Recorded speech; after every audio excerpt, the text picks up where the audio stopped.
Welcome to the Tailored Healing Collective podcast, where we embark on a transformative journey, delving into the mystic realms of esoteric wisdom and unveiling the secrets that empower us to thrive in the tangible world.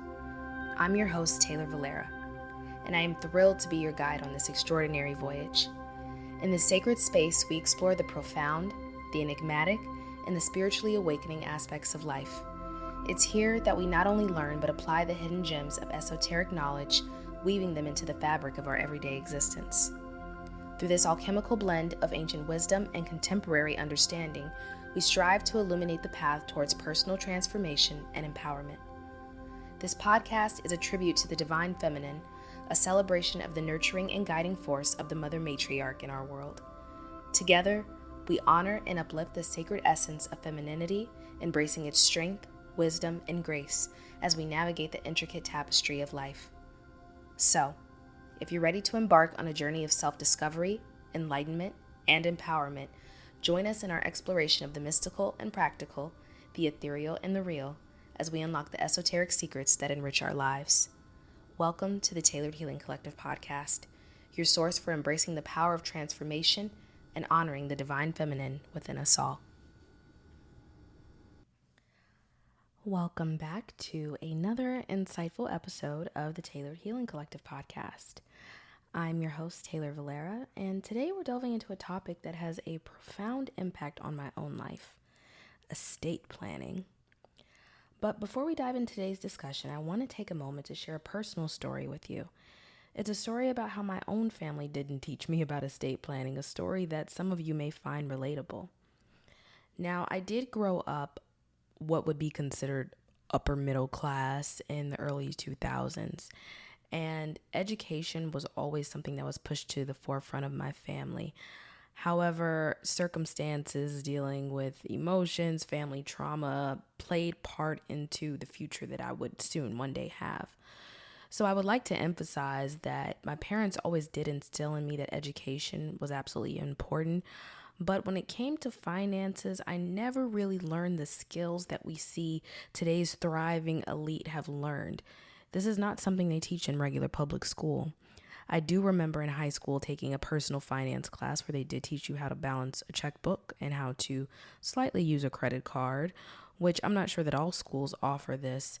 So I got, little minor things that I was taught, but I never really implemented any of those and made a lot of poor financial decisions from high school going into my early 20s that I am now making up for in my 30s.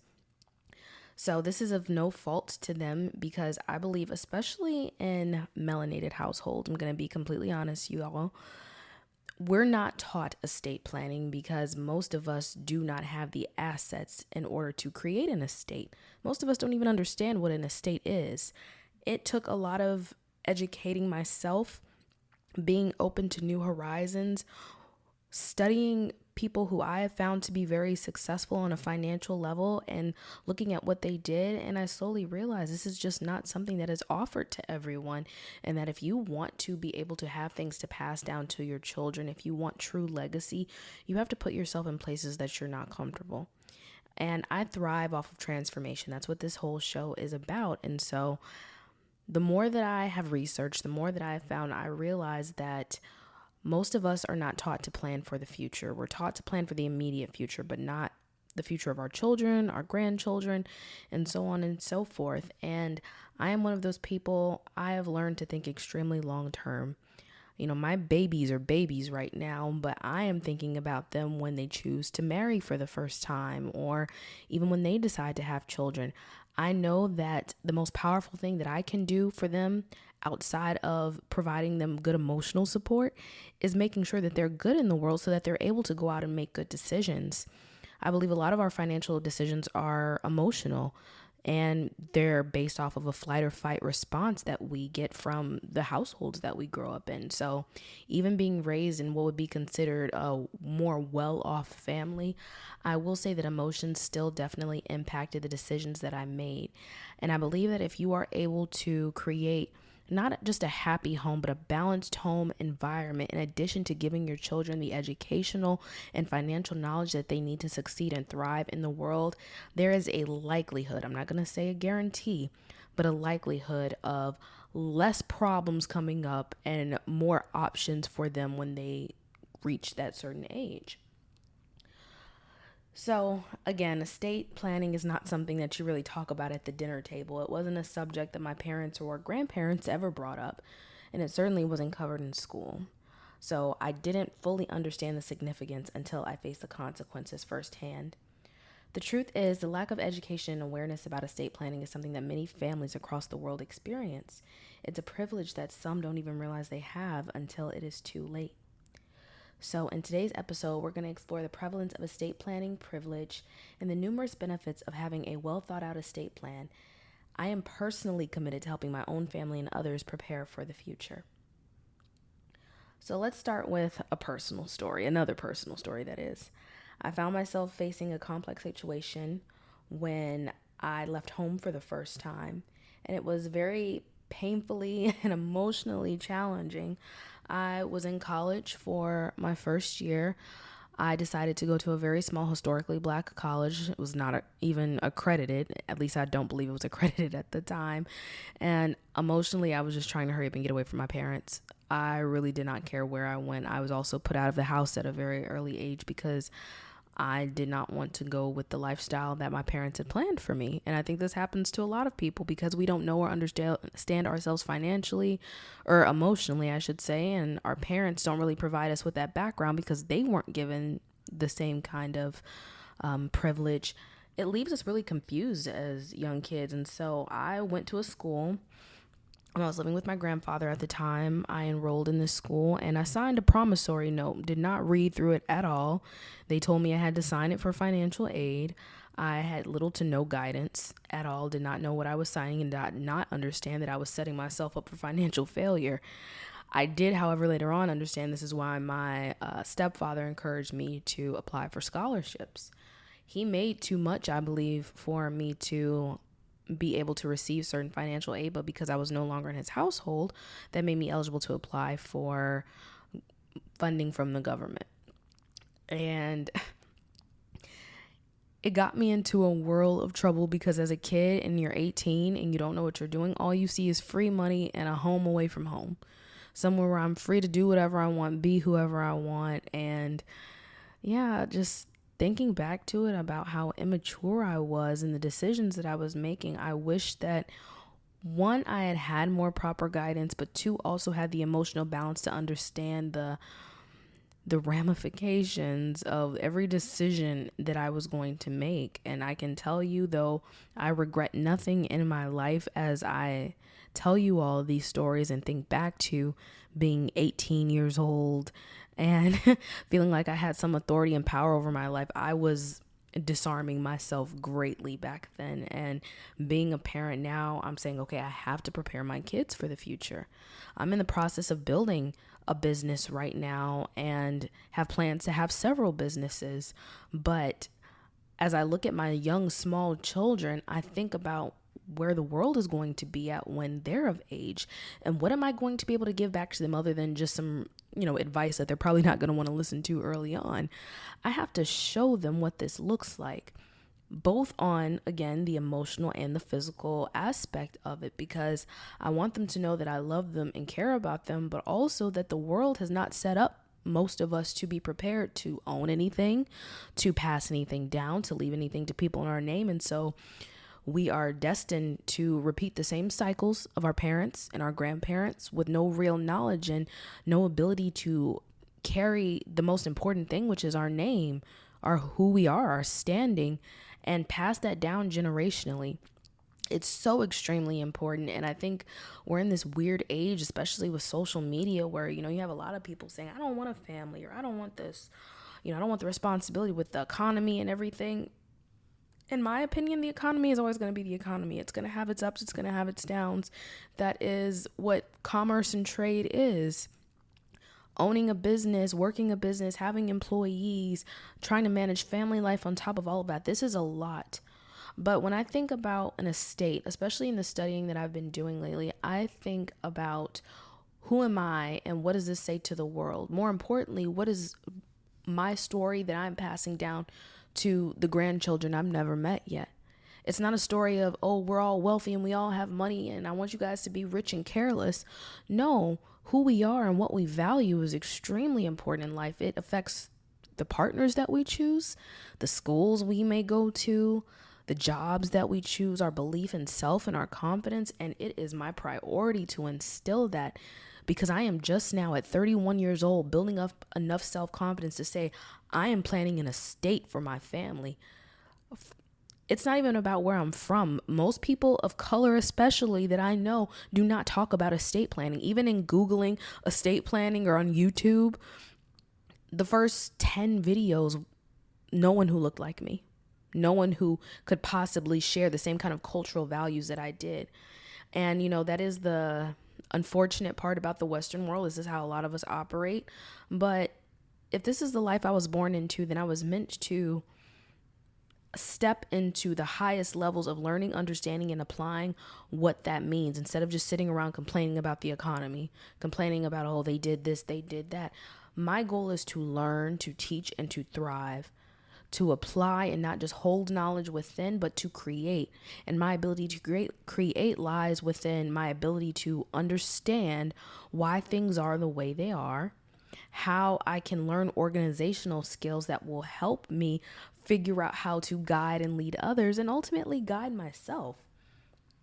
So money is something that I've been attacking on the podcast lately. And I say attacking because this is actually something that I have feared for a very long time. Money is energy, but your personal worth is held within not how much you can make, but what you can create. Again, listen to that. It's not about how much you make, but what you can create. And even in creating my children, I knew that I had something special, because even myself, my parents were divorced when I was 2 years old. My mom remarried. We were pretty well off. But at the same time, I carried a lot of emotional trauma from not having my father around. And that masculine part is where the abundance and the self-worth kicks in, because if we do not believe in self, how do we expect anybody else to believe in us, right? So let's focus to the benefits of estate planning. It's not just about distributing assets, stocks and bonds in your name, how much money your business is making. It's about asset protection, minimizing taxes, and ensuring a smooth transition of assets to your loved ones. We want to live as long lives as possible. And obviously this means we have to take care of ourselves. The average human lifespan has gone down greatly, I'm sure, over the past maybe 20, 30 years. And a good movie I want to recommend real quick for people to watch if they want to understand like the longevity of life and how there are different tiers of people who are able to access much longer lives. Watch the movie In Time with Justin Timberlake. I think it is very reflective of what we're living through now, where time is an energy exchange. And if we're not taking care of ourselves, how can we plan?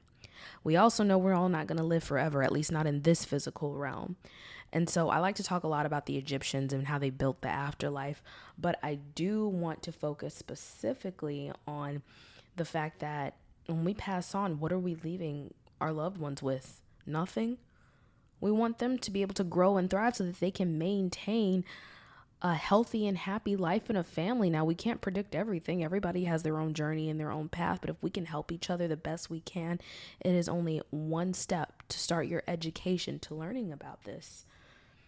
This episode isn't just to highlight the problems, but it's also about the solutions. So my journey of learning about estate planning, I've touched on it a little bit. Having children has definitely shaped the things I want, but I am someone who desires greatly to have things I do not see around me. It's almost like I'm supposed to be the creator of my own life, as we all are. But my human design specifically is a manifester, and a manifester is an initiator. They're the ones who started. No one in my line has done this before. So I would watch movies like Wolf on Wall Street, for example, and just be amazed. Yes, I know most people look at it like, oh, it's just a rich, wealthy white male. They have all the money, blah, blah, blah. But I want to know how I can have that for myself. I do not believe that anything is impossible. I think everything is possible. Everything exists in some field of reality. And so I think this was being around my stepdad, who had a lot of books like Rich Dad, Poor Dad. The Psychology of Money is a recent one I listened to. He had a lot of books like this around the house, so it's always been planted in my subconscious. But when I decided to make those decisions in college and Through my 20s, I was kind of roaming, no real structure or foundation. He warned me about this early in life. I just ignored him. And now that I have children of my own, I have to see, okay, now I see what it means to care for someone else, to have a family, to have someone dependent on you. And so lately, I don't know if it was something this past year, something activated. It was like, okay, you have all these gifts. You've been working on structuring a business for yourself for about 2 or 3 years now, but you've blatantly ignored what it takes in order to build credit, what it takes to invest, because you didn't have any patience. You had no direction, but you were implanted with all these gifts at a really early age. So now you have the opportunity to do the same for your children. We get so focused on time thinking, oh, I have no time left to do anything. I have to hurry up and accomplish all of these things, before such and such, the world's going to blow up. Like, no, let's focus and ground in the present moment. Getting in a relationship, getting married, deciding to share my life with someone, though it is a very heartfelt thing, it is also a physical thing. I've talked about it before. My North Node, if you all follow astrology, I like to throw some of that in there too, is Capricorn. My life destiny path is to step into the masculine. And a lot of the masculine is providing legacy, providing foundation. Another one of my shows I'll recommend. It's another rich white guy show, but it's called Succession. And what I really admire about the show is not the people, not the color of their skin. That has nothing to do with it for me, but them being able to keep wealth and abundance passed down to their families. Because all families argue, all families fight, but if they can at least find a way to make sure everyone is taken care of at the end of the day, that's love right there. I didn't understand that back then. I do now. And as someone who now has moved on from the traumas and the things that happened in my early childhood and my teenage years, and now navigating what it's like to be a mother, a parent, a wife, an entrepreneur, I see what people battle every day and why I have never really seen too many people get to this point where they're able to run things like this because they didn't have a strong foundation or a structure. I'm lucky enough to have learned balance, to be able to catch up so that while my kids are still young, I can learn this. So 20, 30 years, I can look back from now and say, wow, I did that. I was able to transmute this energy of pain and sorrow and turn it into structure, something strong, like a tree trunk. I also want to tell people that if you are interested in family planning, one way I would say to prepare you is to start getting organized. Now, as a mom and someone who grew up with a stay-at-home mom, I'm all about like calendars and schedules and routine. That's very important. Start there in your life. Like, do something consistently every day, even if it's just one thing for yourself. My thing lately has been working out. It has been waking up at 4:30 in the morning, taking my pre-workout and just doing a home workout. Sometimes I don't feel like I'm doing my best. I don't feel like I'm doing amazing, but I can say at the end of the day, I got up and did something that was for me. Now, partially it's for the body, but it's also to feel healthy for a long life so I can catch up with my kids. So if we want to go on a vacation somewhere, I'm not worn out because I'm so out of shape and I failed to take care of myself, but I expected them to be taken care of. I've had a lot of interesting comments lately when I post about this on one of my social media pages, and one of them being, oh, this is European ideology. And, but the thing is, family exists across all barriers, all colors, all cultures. It doesn't matter. Now, the way in which we navigate family, especially through finances, brings very different and true in different parts of the world.